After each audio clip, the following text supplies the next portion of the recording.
how you can get someone else buying your next property. Let's talk joint ventures. So what is a joint venture? Well, a joint venture is a commercial relationship that's put together for mutual benefit. Okay, that's the technical wording, but what is it really? Well, in property, you got one person that brings the money, the other person that puts in the effort, and I'm going to make the assumption that's you. From watching this video anyway. So on the one hand, you've got an investor, they work their ass off, they've got some money and they want to put it in, but they might not have the time, they might not have the experience, they might have the expertise or connections to actually buy the property themselves, and this is where you come in. So you on the other side, you got the time. You're watching videos like this, you're getting the education, maybe you've got experience, and maybe you've got the connections to make something happen. You bring that side, they bring that side, the most common of which is a 50-50 split. Now, a lot of people find this really hard to believe that somebody would actually fund and do those. Well, I'm one of those people. By the way, I've put millions of my own money into joint venture and I'm full-time in property. So it happens, I promise you. So more importantly, how do you actually find these people? What are the pros and the cons? Well, breaking down the advantages are fairly obvious, I would say. So first of all, somebody else's money goes into the project, obviously. But like, to expand on that, genuinely, one of the most common problems that I come across with my mentees, etc., is that they've got the time, they've got the experience, they're hungry for it, they're ready to hustle, but they don't have access to the money. And so utilizing somebody else's money accelerates your journey. And by the way, think of every publicly listed company out there in the last 10 years. Almost every single one of them was funded by other people, including, by the way, Tesla, including PayPal, Zip, which was Elon's, as if I know him on first name basis, Elon Musk, first business that started it, or SpaceX. It all requires massive amounts of funding. It's not people's own money. So it happens in property too. We're just talking on a smaller scale. So somebody else is going to fund it, which really accentuates the journey. The next big benefit is it's de-risking. So most of the time, most of the risk is on the funding partner. So the person putting in the money is actually taking the financial risk. But even the bits where it goes on to you, it's shared risk. The third benefit that most people don't talk about is somebody that's got that sort of money, whether it's 100 grand or $1 million that's going in, that is a certain individual. Most of the time, that's not somebody that's inherited it. It's not somebody that won the lottery. They've earned that money. And you have to think, the average person that's earned a few $100,000, and more importantly, saved a couple of $100,000, and now has the mindset to multiply that, that's an intelligent individual. And I found, when I started out my journey especially, just being able to get in the same room and share thoughts with that person really helped me grow as an individual. So it's not just the money that you're getting, it's their mind. Believe it or not, there are some downsides. Well, number one is it's kind of a legally binding relationship. It's not like, hey, I'll give you a couple of $100,000 and then next month, I don't really like you, let's go separate ways. It's like, well, no, the joint venture is bound by the project. So if I give an example, if I've got a development that's going to take 18 months and I'm joint venturing with you, for example, we are bound together through matrimony and contract for the next 18 months. It's kind of like going out, seeing a girl at a pub and thinking, yeah, she's kind of cute, go up, have a bit of a chat with her. After half hour going, I really like this girl, I'm going to ask her to marry me. And if that's your style, you crack on. But for me, probably want to go out on a few dates first. Maybe get to know the crazy parts of her and get her to know the crazy parts of me, right? And the problem that I find isn't that it's an 18-month binding contract. It's the fact that people go into joint ventures with people that they met 5 minutes ago. And so for me, I want to get to know the individual. I maybe want to, understand what their wants are, the what ifs, what goes wrong, all of that sort of thing. And so just bear in mind, you're not just taking somebody's money, you are forming a partnership. So make sure they're the right person. Number two is understanding that you are taking risks to get that reward. And you need to make sure that your investor, your joint venture partner, understands that as well. So I like calling this a what if statement. So I'll just go what if and a long page. So what if I die?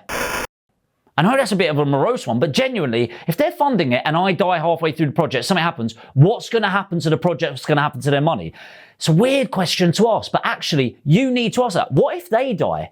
Because I need to know my project's funded. Am I going to have power of attorney on that money? What happens to it? What happens if the project doesn't do as well as expected? What if it all crumbles? What are the implications of that? The investor, the funding partner, needs to understand the implications. And you want to think about this because everyone just goes along with everything going incredibly well. But actually, the smart people expect things to go wrong and they make plans for it. And it's one of those lines, isn't it? Fail to prepare, then prepare to fail.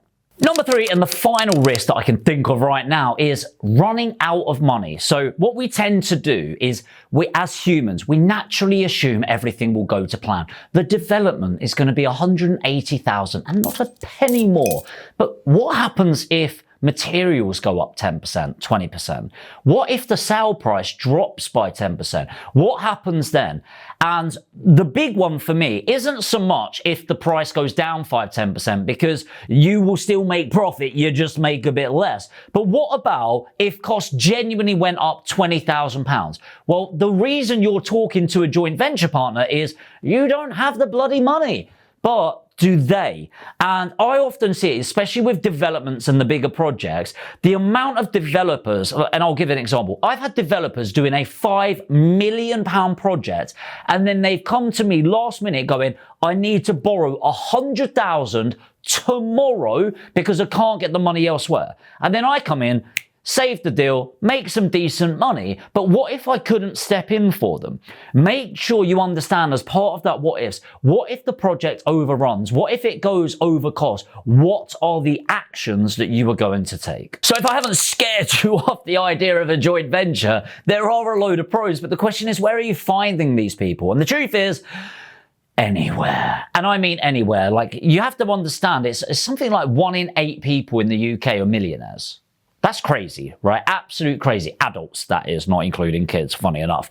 But you have to be telling people, and there's a concept in marketing called the 3-foot rule. Tell everybody around you within 3 foot what you do, who you're looking to help, and how you can help them. And I use a very simple framework here called ACE. Awareness, communication, extraction. So you can go online and offline, but tell people what you're doing. One of the most common mistakes that I notice with mentees, for example, where I'm really struggling getting investors is, I'll look at their profile and I'm like, I can't see where it's obvious that you're even looking for these people. You need to optimize your online presence. If I went on your Facebook right now, if I went on your Instagram right now, or whatever I'm going on, is it clear what you do, who you're looking to help, and how you're looking to help them, and how they can get in touch with you? I can near guarantee the answer is no, if we're being honest with ourselves. But also in the offline world, if you're going around your day to day, maybe you're part of, I don't know, a pilots club, maybe you go to golf, maybe you go for dinners with people, maybe you go to networking events, angel networking events, whatever it is, do people know what you do? If I went to the 5 friends that you may have and I said, hey, what does Pete do? What does Sarah do? What do they do? I can near guarantee that not all 5 people would tell me the same thing. Change that. First of all, people need to be aware of what you're doing on a mass scale. Then you move to communication on a one-to-one basis to understand what their needs are, how you can help them, and then you extract them. Extract them is getting their number and email, have a conversation with them, and talk about the solutions that you can work on together. So what should you look for in a joint venture partner? Well, number one, money, obviously. Make sure they're actually able to facilitate that. But genuinely, don't get hooked up on the money. There is more money out there, I promise you, than deals available. Getting investors, once you nail it, is just not an issue, I assure you. So once you've got that ticked off, yes, you got the money, do you like them? Would you go for a beer with them? What happens if things go wrong? I honestly would see it like an interview. So if I'm interviewing a manager, for example, or potential manager, I'm going to ask them scenario-based questions. What if an employee is really disgruntled with something? What if somebody on your team was turning up late continuously? What if they did X, Y, Z? What would you do about it? What solution would you apply? And it's really important to understand each other's personalities. Hey, I'd even look into doing something like Wealth Dynamics or another psychometric test where you can actually understand people's personality a bit more, maybe disc profiling. You can look them up yourself. The more you understand each other, the more you need to align. Now, let me be clear. You don't need to be the same personality type. Myself and my business partner on Wealth Dynamics is like, I'm here, he's here. Okay, almost opposite sides, but it works really well because we're moving towards a similar path. So just make sure that you can actually connect with somebody,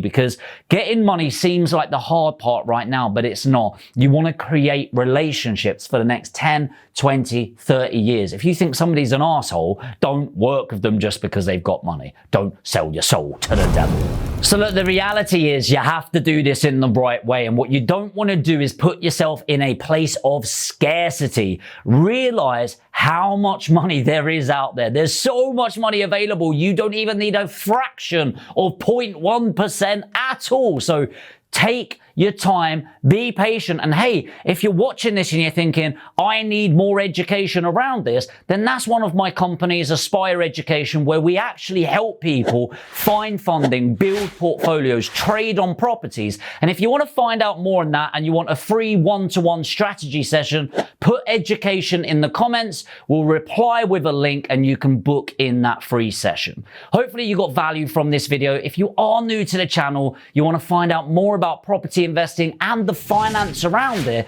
make sure to hit the subscribe and the notification bell. And if you did get value, it really does help me out if you just tap that like button, and I'll see you in the next video.